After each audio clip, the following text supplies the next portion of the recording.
Assalamualaikum warahmatullahi wabarakatuh. Eh, di sini kami kelompok 11 akan mempresentasikan tentang analisis peningkatan kualitas pelayanan dengan metode SERPWA studi kasus pada KPXJJ karya ilmiah Ala Nagaraye, Erlina Purnawati, dan Akmal Suryadi. Untuk anggota kelompok 11 sendiri ada Muhammad Fadur Rahman dengan NIM 11239 dan saya Nanda Hidayat dengan 11243. Pertama untuk daftar isi dari yang akan kita bahas, yang pertama ada tinjauan pustaka, yang kedua ada studi kasus penggunaan metode SERPWA, yang ketiga pembahasan, dan yang keempat penutup. Pertama, tinjauan pustaka. Kualitas pelayanan. Apa itu kualitas pelayanan? Yang pertama, kualitas adalah suatu keseluruhan ciri dan karakteristik yang dimiliki oleh suatu produk dan jasa yang dapat memberikan kepuasan pada penggunanya. Menurut Wijaya, pada tahun 2018, kualitas merupakan sesuatu yang diputuskan oleh pelanggan atau konsumen, yang dimana artinya kualitas ini didasarkan pada pengalaman aktual pelanggan atau konsumen terhadap barang atau jasa yang diukur berdasarkan persyaratan atau atribut tertentu. Terus, kualitas pelayanan merupakan tingkatan keunggulan yang diharapkan dan pengendalian atas tingkat keunggulan tersebut untuk memenuhi keinginan pelanggan. Dalam hal ini ada dua faktor utama yang mempengaruhi kualitas pelayanan, yaitu expect service dan perceive service. Dan apabila jasa yang diterima atau dirasakan sesuai dengan yang diharapkan, maka kualitas pelayanan dipersepsikan baik atau memuaskan. Dan jika pelayanan yang diterima mampu melampaui harapan pelanggan, maka kualitas pelayanan dipersepsikan sebagai kualitas yang ideal. Sebaliknya, jika kualitas pelayanan yang dipersepsikan ini diterima lebih rendah dari yang diharapkan, maka kualitas pelayanan dipersepsikan lebih buruk.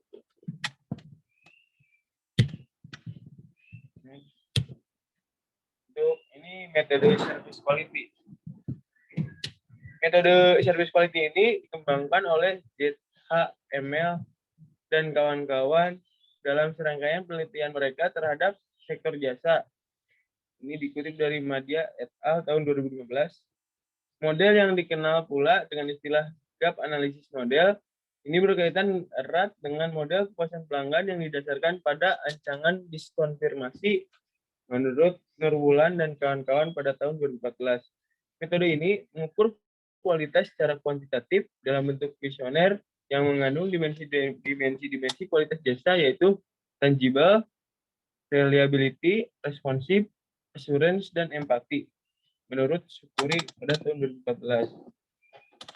Jadi service quality ini dibangun atas adanya perbandingan dua faktor utama, yaitu persepsi pelanggan atas layanan yang nyata pelanggan diterima dengan layanan yang sesungguhnya diharapkan.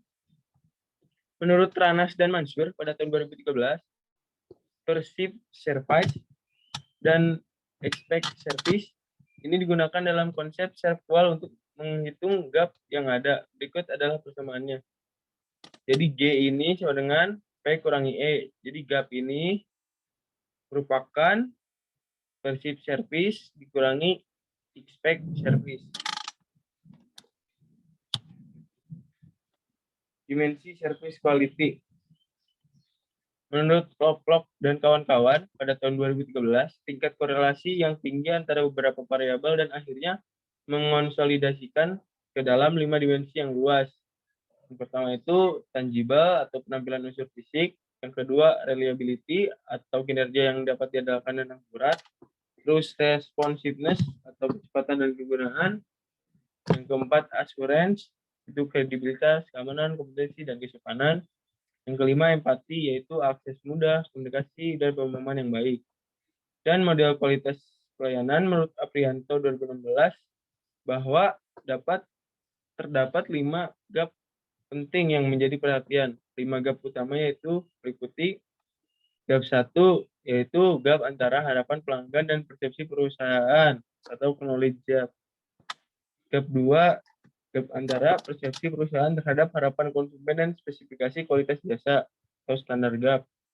Yang ketiga, gap 3 antara gap spesifikasi kualitas jasa serta penyampaian jasa.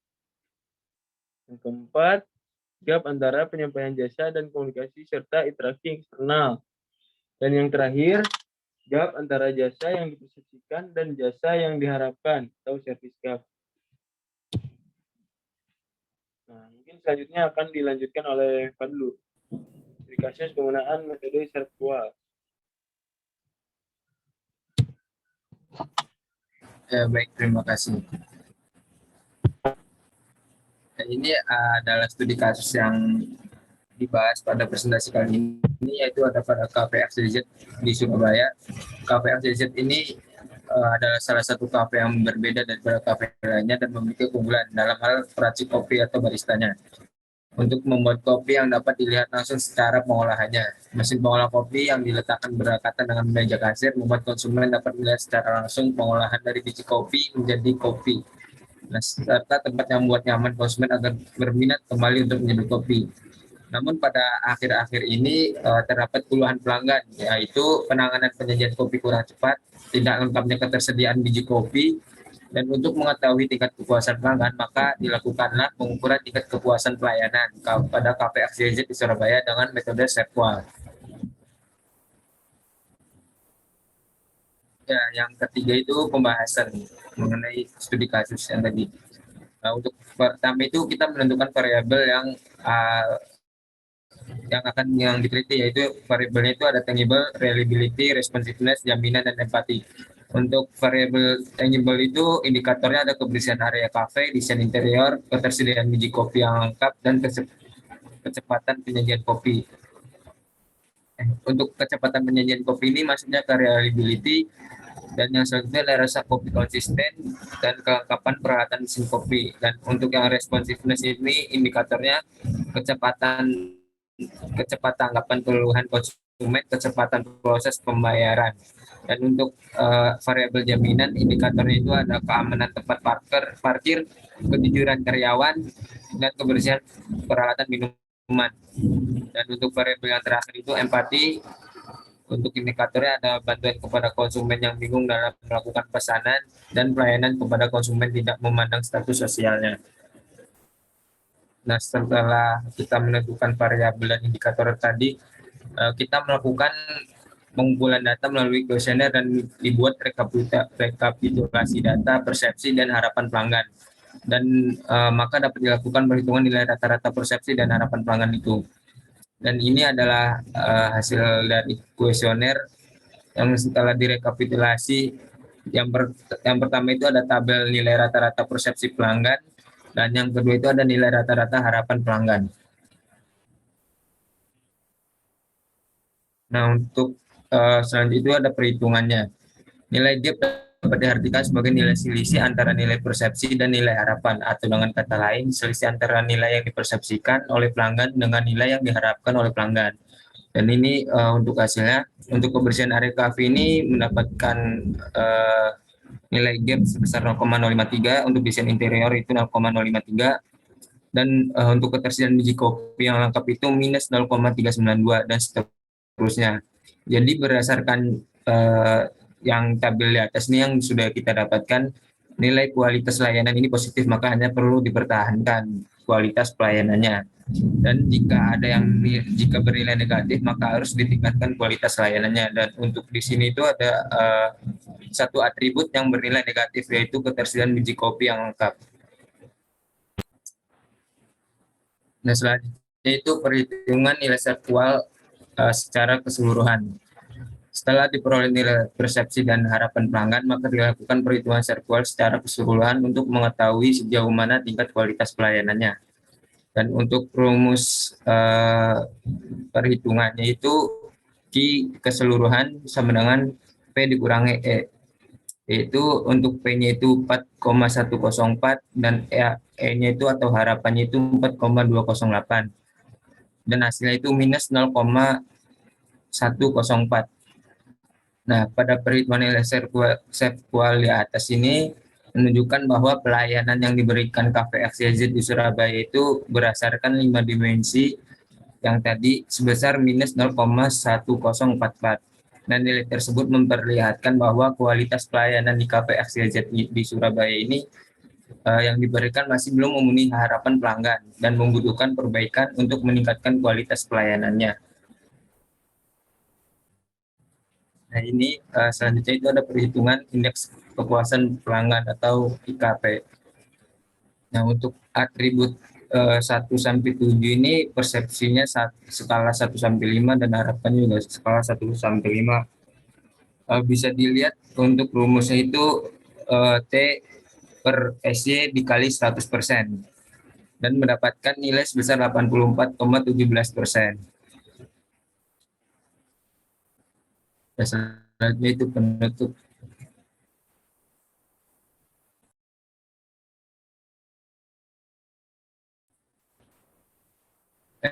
Ya, yang terakhir ini kesimpulan dari perhitungan indeks kepuasan pelanggan menunjukkan bahwa pelanggan 84,17% itu sangat puas akan pelayanan yang diberikan oleh Cafe XYZ di Surabaya. Namun masih perlu melakukan perbaikan kualitas karena dalam perhitungan nilai virtual gap keseluruhan itu masih menunjukkan nilai yang negatif, yaitu minus 0,104 terhadap pelayanan yang diberikan oleh Cafe XYZ di Surabaya.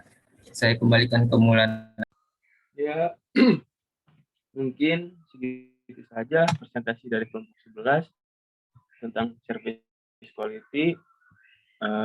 Kami di sini mohon maaf apabila banyak kesalahan. Wassalamualaikum warahmatullahi wabarakatuh. Waalaikumsalam warahmatullahi wabarakatuh.